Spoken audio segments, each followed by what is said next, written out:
think was more truthful at the debate? I was absolutely Biden. Biden. I think Biden was more truthful.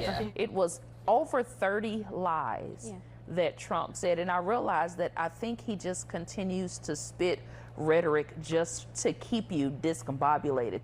After the debate, who do you trust more to run this country? I mean, if I had to choose a person just strictly based off the debate, then of course it would be Biden. And there was a lot of lack of care for the American people from Trump.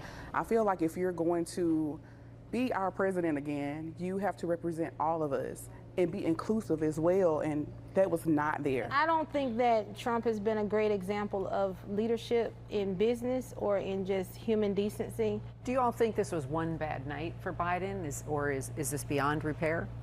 Time will tell. I don't think it's beyond repair for Biden. So do any of you think Biden should drop out? I don't think he should drop out because he is just a better human being than any other option that we have. So at this point, you know, drop out and replace him with who? He has momentum going, and if Biden drops out at this point, I think it's just a lose for the entire party. Because last we spoke, you said, I'm going to watch this debate, and I think that's going to help me. Did it help you get any closer to deciding on a candidate? I mean, it helped me to X out one a bit more. And who would that be? That would be Trump. And you see why black women are the most loyal Democratic voters, right? 95% of black women vote for the Democratic Party. So any independent woman, right, single women also disproportionately vote for the Democratic Party. If they're an undecided voter, in my view, it's mostly because they don't feel confident about Biden, but they're not even considering Trump whatsoever.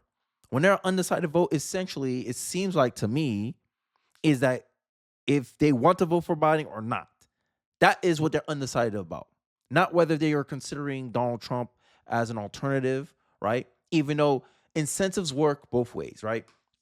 And this is a problem I've been really highlighting about the black community, is the fact that there's really no incentive to really cater to them for the most part, because they own, and this is a part of the equation I always mention, and I say the black community needs more black conservatives, not less. You need more of us, not less of us.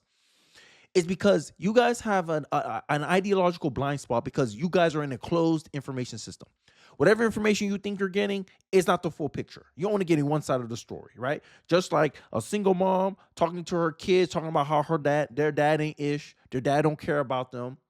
If you never hear your dad's side of the story, you don't have the full picture. And this is the same game that Democrats play with the black vote.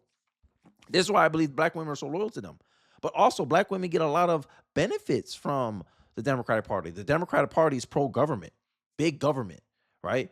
Student loan forgiveness, which disproportionately helps who? Black women, right? They have a lot of student loan debt. They go to college at more higher rates than black men. Student loan forgiveness is something specifically for black women.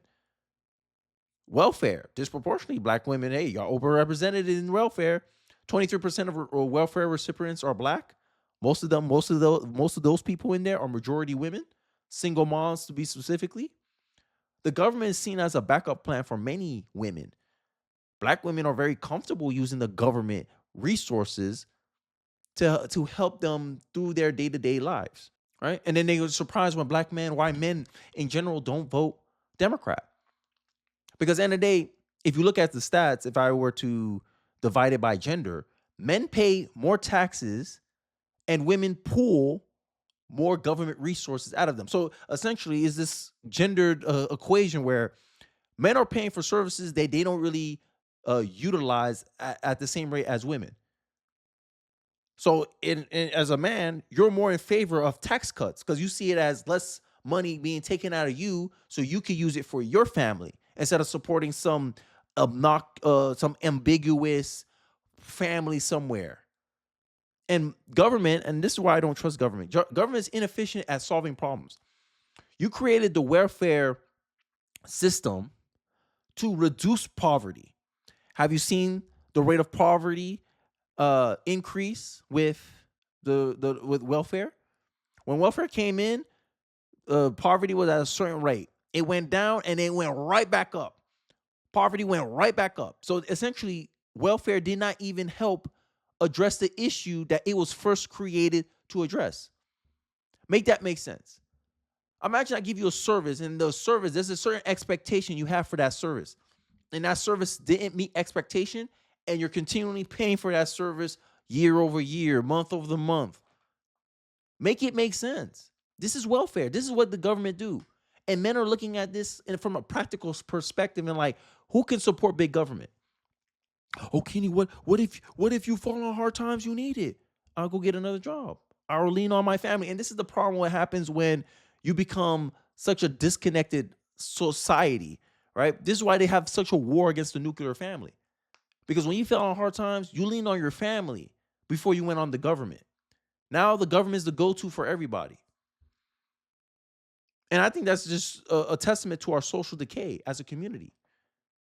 But I think I hampered on this point long enough. It seemed like black women are the only people willing to defend Biden. I keep hearing how Trump is a liar. Oh, he lied 38 times, but no one can give at least an example. I'm tired of that talking point. Hey, I need specifics. Give me a specific example. And for the most part, it'll seem like it's just a different view on the issue. Trump prioritized something differently than the other person. The other point that the women in the intro were discussing, how Trump is not very unifying. Biden's not unifying either. And I believe Trump is more unifying than Biden, because Trump is talking about issues that affect everybody. The economy affects everybody. Don't matter if you're a Mexican, Asian, Indian, black, white. If you're an American, you feel the economy. No one believes. Majority of Americans believe that the economy is not strong. And you'll be called, oh, you falsely believe that. No, that's the fact. That's the truth. Should I pull up? I'm gonna pull it up because only a liberal can believe the mainstream media. Since Biden came into office, eggs been up 40%, bread's been up 39%, frozen vegetables been up 28%. And then the Biden administration will have the gall to blame corporations for this mess. No, it's you. It's your government spending. Student loan forgiveness attributed 27% towards inflation. Student loan forgiveness. And you did it against the court ruling. Court says, hey, government, hey, Biden, as president, you do not have the power to forgive student loans. That's for Congress to decide. Biden did it anyway. But you weren't about Trump. Craziness. And it's like, it goes back to this, yo, you have your mind made up already. You just want to pretend like Trump was never a consideration to begin with in the first place. And I think this is all based on emotionalism. And the fact that Trump, Biden, based on the debate, Biden did good, you have to be a delusional person to believe that. You are a Democrat believing this. You're a fake independent. Because not even people on Biden's own side is willing to defend him. Now, before we get to our guests, I want you, the viewers at home, to know something. Our team has spent days reaching out to dozens of lawmakers and Biden advocates and allies. We've had numerous interactions with the Biden-Harris campaign. But not a single potential guest was either able or willing to join us on today's show to defend the president and his decision to stay on the ticket. So we will be having a conversation without that voice, which we have been working around the clock to avoid. Yeah. Wow. But he did good in the debate. Look, sorry, I'm not trying to make fun of anyone. But to me, you're like single issue voter. You're a single issue voter. If you, like that's it to me. Like, to me, I consider, hey, what will it take for me to vote for Biden? What it takes for me to vote for Trump? And I go down a list based on priorities. Hey, what problems would I want solved? Economy is number one for me. Who is better on the economy? Trump, obvious. You can't debate that. Do I need to show you the inflation numbers again? You can't argue. Trump is better on the issue of economy. Just look at the outcomes. Now, if you want to focus on 2020 and pigeonhole Trump's whole presidency based on 2020, that's your prerogative.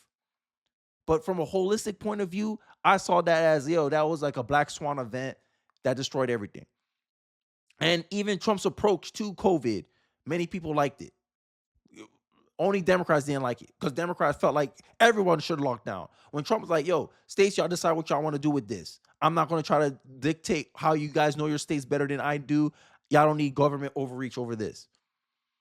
And we got to see how things played out. Red states decided to be more open than blue states. Blue states locked down more. Who had more COVID deaths? Blue states. Biggest example, Andrew Cuomo versus Ron DeSantis. But if you're an undecided woman, You think Trump is going to lie about that? Like, look at the results. I don't care how you package it up, right? And it seemed like this is what it seems like. We're following this game of packaging because the results speak for itself. And then they will pretend that they're more informed than you. Please read this. Liberals have no clue at all of the closed, distorted information bubble in which they reside. 58% of Democrats still trust the mainstream media. Independents don't, like myself. I don't trust the mainstream media. Republicans definitely don't trust the mainstream media. Only Democrats do. Journalism is the most liberal profession in America. Majority of journalists vote Democrat. Majority of journalists are registered Democrats, and majority of journalists donate to the Democratic Party. So it seems like you guys are in a distorted view where, hey, you guys are being more confirmation biased. That's because as the Biden cognitive episode has continued proven, mass media outlets are fully on their side, so they never hear dissonance from what they are fed. You never hear an opposing opinion as a Democrat. That is the reality. Don't sit here pretending that you're so moderate, you're so consistent, you're so factual, because the minute a Democrat fall on my videos, they're ready to dislike my videos and say I'm drinking the Trump Kool-Aid. But they ain't come here with an argument, though. They ain't call me a liar, though. And this is a problem that I face a lot in the Black community. And when I point this out, hey, Black community, you're only getting one side of the story. They're saying, you cooning, you this, you that. You know, they make up some names to justify dismissing my points, dismissing me. And then we're like, all right, I'm gonna keep it moving. I'm gonna keep it pushing until to people who are willing to hear me out. Because you can't be pro-Black and disregard a Black conservative. Oh, no. That makes you a pro-Democrat, not a pro-Black. And I'm tired of these fake pro-Blacks, these pro-Democrat people trying to pretend that, oh, no, you have to vote Democrat. You voted for you have to vote for the best interest of the Black American. Back down. Sorry, I didn't mean for that video to play, right? But this is y'all every 4 years, right? Democrats here, we got this. Here you, Black woman, so excited. Ignored. Right to the next person. Look at her face. Look at your face. Every 4 years, this is what y'all get them in, right? What Malcolm X said. If you put them first and they put you last, you're not only a political Trump, but you're a traitor to your race. Tell me how you benefit. Like, Black people are disproportionate, right? Disparity outcomes in poverty, right? How in the hell inflation since Biden came in, right? January 2021. How is it helping the Black community? Tell me. What's the point of abortion rights, right? Because at the end of the day, look, a small amount of women abort their child due to economic reasons, right? And Biden is essentially facilitating with his policies, with his government spending, his printing of money, further incentivizing and creating an environment where it'll become harder for people to have children, which will increase the rate of abortions for economic reasons, right? You're not solving anything, but you're going to vote on an abortion. One issue voters. Like, don't sit here and pretend that it's a rational choice you're making. What are House Democrats breaking out the big guns for? To lower inflation, to secure our borders, to do anything to improve your lives as Americans? Nope. They're fighting to allow illegals to vote in our elections. They literally want illegal aliens to dilute your vote. People want to get mad when Trump says, oh, look, these people are coming in and they're beating Medicare to death. Because as an illegal immigrant, you come here, you're already homeless. By default, you're homeless. You don't have nowhere to stay. You're on the government's teeth already. You're getting credit cards helping you pay for your groceries for food. They come in here spoiled. Oh, I don't like this government crap they're giving me. We need some fancier. We need to live in some nice hotels in New York. Getting treated better than homeless Americans in their own damn country. But Trump is not spending a message catered to all, inclusive of all Americans. While Biden's only catering to everyone but white people. But white straight people, and Christians, by the way. I'll add that as a side note as well. Biden exclude some people based on their race, sexual orientation, and their religious affiliation. Trump's like, hey, look, crime hurts everybody. The economy is bad. It hurts everybody. The borders, it hurts everybody. It's a threat to everyone. Your jobs, unemployment, government system, because they're not contributing into the system. They're taking more than they contribute into the system, and you're letting them come into your borders. They're bringing crime. In June, it seemed like every other week, you hear a girl getting sexually assaulted by an immigrant, illegal immigrant from Venezuela and various other countries. But you don't see that as a threat to the safety of your fellow citizens because you're comfortable with Democratic leadership, and that's the reality of the woman vote. They're not focused on inflation. They're not focused on the fact that majority of Americans don't believe that this is a strong economy. Many Americans believe we're in a recession, me included. Americans say, yo, you talking about Trump lies. The mainstream media, who is overwhelmingly liberal, lies in the behalf of the Democratic Party because they redefined what recession meant. Recession was negative GDP growth. With the rate of inflation based on the GDP, we're in negative growth. We're negative growth. Look at the inflation numbers. Like, this is why I say, yo, we in a recession, bro. It's just right now it's like, oh, everything's fine, and no one's like actually fully understanding the reality that we're in. College kids, it's hard for them to get a job right now. The unemployment numbers are historically low. Oh, Kenny, if the economy's so bad, why the unemployment so low? Okay, if I look in the numbers, is full-time employment up or down? Part-time unemployment is up. Full-time unemployment is down.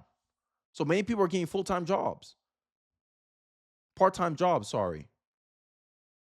But the job numbers are great. How to lie with statistics.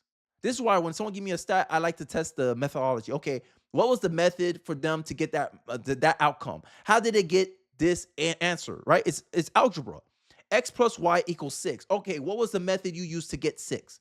What was the method you used to get this data of your historically low unemployment numbers? If I ask for specifics, say full-time employment versus part-time employment, was there any variation between the time periods? I'll say yes. Full-time unemployment is up. Part-time unemployment is down. And their aggregated combinations make up the current numbers we have today in 2024. That's just my thoughts. Let me hear yours in the comment section below. I'll be interested to hear what you have to say about this fact that undecided women seem to be Biden or bust, it seemed like. I don't know. I would like to hear your thoughts in the comment section below. What's your reactions to all this? Don't forget to like, comment, subscribe. I'll catch you guys on the next one. Peace.